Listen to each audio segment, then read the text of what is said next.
السلام علیکم ورحمۃ اللہ وبرکاتہ۔ ناظرین، تاریخ میں ایک دلچسپ واقعہ ملتا ہے، وہ ذیل میں درج کیا جاتا ہے۔ ایک شخص کے ہاں صرف بیٹیاں تھیں۔ ہر مرتبہ اس کو امید ہوتی کہ اب تو بیٹا پیدا ہوگا، مگر ہر بار بیٹی ہی پیدا ہوتی۔ اس طرح اس کے ہاں یکے بعد دیگر 6 بیٹیاں ہو گئیں۔ اس کی بیوی کے ہاں پھر ولادت متوقع تھی۔ وہ ڈر رہا تھا کہ کہیں پھر لڑکی پیدا نہ ہو جائے۔ شیطان نے اس کو بہکایا، چنانچہ اس نے ارادہ کر لیا کہ اب بھی لڑکی پیدا ہوئی تو وہ اپنی بیوی کو طلاق دے دے گا۔ اس کی غلط فہمی پر غور کریں، بھلا اس میں بیوی کا کیا قصور؟ رات کو سویا تو اس نے عجیب و غریب خواب دیکھا۔ اس نے دیکھا کہ قیامت برپا ہو چکی ہے۔ اس کے گناہ بہت زیادہ ہیں، جن کے سبب اس پر جہنم واجب ہو چکی ہے۔ لہذا فرشتوں نے اس کو پکڑا اور جہنم کی طرف لے گئے۔ پہلے دروازے پر گئے تو دیکھا کہ اس کی ایک بیٹی وہاں کھڑی تھی، جس نے اسے جہنم میں جانے سے روک دیا۔ فرشتے اسے لے کر دوسرے دروازے پر چلے گئے۔ وہاں اس کی دوسری بیٹی کھڑی تھی، جو اس کے لیے آڑ بن گئی۔ اب وہ تیسرے دروازے اسے لے گئے۔ وہاں تیسری لڑکی کھڑی تھی، وہ رکاوٹ بن گئی۔ اسی طرح فرشتے جس دروازے پر اس کو لے کر جاتے، وہاں اس کی ایک بیٹی کھڑی ہوتی، جو اس کا دفاع کرتی اور جہنم میں جانے سے روک دیتی۔ غرض یہ کہ فرشتے اسے جہنم کے 6 دروازوں پر لے کر گئے، مگر ہر دروازے پر اس کی کوئی نہ کوئی بیٹی رکاوٹ بنتی چلی گئی۔ اب 7واں دروازہ باقی تھا۔ فرشتے اس کو لے کر اس دروازے کی طرف چل دیے۔ اس پر گھبراہٹ طاری ہوئی کہ اس دروازے پر میرے لیے رکاوٹ کون بنے گا۔ اسے معلوم ہو گیا کہ جو نیت اس نے کی تھی غلط تھی۔ وہ شیطان کے بہکاوے میں آ گیا تھا۔ انتہائی پریشانی اور خوف و دہشت کے عالم میں اس کی آنکھ کھل چکی تھی، اور اس نے اللہ رب العزت کے حضور اپنے ہاتھوں کو بلند کیا اور دعا کی، اے اللہ مجھے 7ویں بیٹی عطا فرما۔ اس لیے جن لوگوں کو قضاء و قدر پر ایمان ہے، انہیں لڑکیوں کی پیدائش پر رنجیدہ خاطر ہونے کی بجائے خوش ہونا چاہیے۔ ایمان کی کمزوری کے سبب جن بدعقیدہ لوگوں کا یہ تصور بن چکا ہے کہ لڑکیوں کی پیدائش کا سبب ان کی بیویاں ہیں، یہ سراسر غلط ہے۔ اس میں بیویوں کا یا خود ان کا کوئی عمل دخل نہیں، بلکہ میاں بیوی تو صرف ایک ذریعہ ہیں۔ پیدا کرنے والی ہستی تو صرف اللہ وحدہ لا شریک ہے۔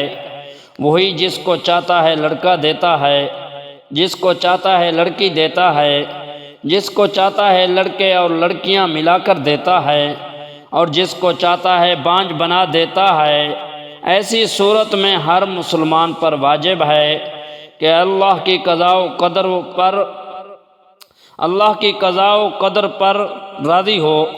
اللہ تعالیٰ نے سورہ شورى میں ارشاد فرمایا ہے، ترجمہ: آسمانوں کی اور زمین کی سلطنت اللہ تعالیٰ ہی کے لیے ہے۔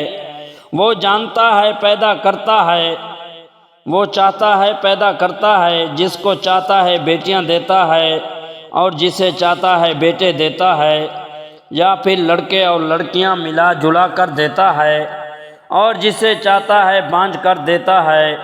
وہ بڑے علم والا اور کامل قدرت والا ہے۔ میں ایک امریکی خاتون ہوں اور امریکہ کے کلب نیو یارک میں پیدا ہوئی۔ میری نوجوانی ایک امریکی لڑکی ہی کی طرح گزری۔ میرا ایک ہی شوق تھا، امریکہ کے عظیم شہر کی گلیمر بھری زندگی میں جاذبیت اور دلکشی کی دوڑ میں حصہ لوں۔ میں فلوریڈا کے شہر میامی کے ایک سیلی مقام پر رہنے لگی۔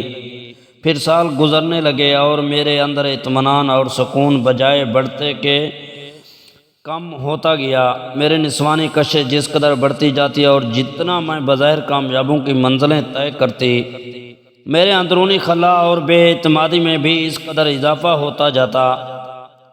میں ایک شدید قسم کی ذلت اور حقارت میں اپنے آپ کو ڈوبا ہوا محسوس کرتی۔ میں فیشن کی غلام بن گئی تھی اور میرا مصرف بس یہ تھا کہ دوسروں کی آنکھوں اور دلوں کو خوش کروں۔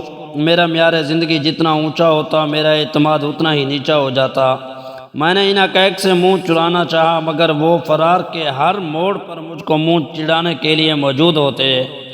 آخر میں اپنے آپ سے ادب گئی، میں نے نشہ کی پناہ لی، کلبوں اور پارٹیوں میں جا کر دل بہلانا چاہا مگر سب بے سود۔ میں نے روحانی مراقبوں سے اپنی بے سکونی کا علاج کرنا چاہا۔ جب یہ تدبیریں ناکام ہو گئیں تو مذہب بدلے، ایکٹیوازم کا سہارا لیا، یعنی فلاحی اور اجتماعی تحریکوں میں لگی، مگر مرض بڑھتا گیا۔ جو دوا کی مصداق میری ترقیوں میں جو اضافہ ہو رہا تھا اور میرا لائف اسٹائل جیسے جیسے آگے بڑھ رہا تھا، میری اندرونی بے اعتمادی کی آگ مجھے جلاتی جا رہی تھی۔ میں نے دیکھا کہ اسلام اور اسلامی اقدار و تہذیب کے خلاف ایک خطرناک اور چوطرفہ حملہ ہو چکا ہے، اور پھر بد اور بدنام نئی صلیبی جنگ کا بھی اعلان ہوتا ہے۔ اب مجھے اسلامی نامی ایک چیز کی طرف توجہ ہوتی ہے۔ اب تک تو میرے ذہن میں اسلام کے نام پر صرف چند تصویروں کے نقوش تھے، ترپالوں میں لپٹی عورت، بیویوں کو پیٹتے مرد، گھروں کے پچھلے حصے میں زنان خانے اور دہشت گردی کی دنیا میں ایک سماجی کارکن تھی جو عورتوں کی آزادی کی علم برداری اور دنیا میں لوگوں کو بہتر زندگی کے لیے کچھ کرنا چاہتی تھی۔ اپنے اس کام کے سلسلے میں میری ملاقات ایک سینئر کارکن سے ہوئی جو اس سلسلے میں اچھا کام کر چکا تھا۔ وہ بلا کسی تفریق کے سارے انسانوں کے لیے انصاف اور فلاح بہبود کا داعی تھا۔ اس شخص سے ملاقات کے بعد مجھے احساس ہوا کہ انصاف و آزادی اور احترام یہ آفاقی اقدار ہیں اور سارے انسانوں کو ملنے چاہیے، نہ کہ صرف بعض کو۔ اب مجھے احساس ہوا کہ سارے انسانوں کے لیے بھلا سوچنا خلوص کے بعد ہی ممکن ہے۔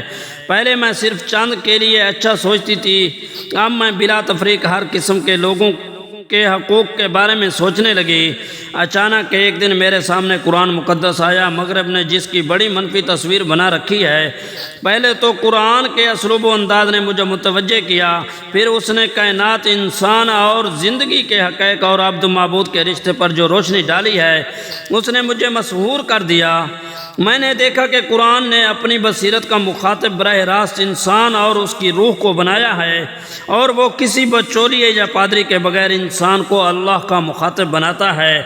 آخرکار وہ لمحہ آ گیا جب میں نے سچائی کو تسلیم کر لیا، اور میں جس منزل کے لیے سرگرداں تھی اور جس سکون کے لیے بے تاب تھی، اب مجھے یقین ہو گیا کہ وہ صرف اسلام قبول کر کے ہی حاصل ہو سکتا ہے۔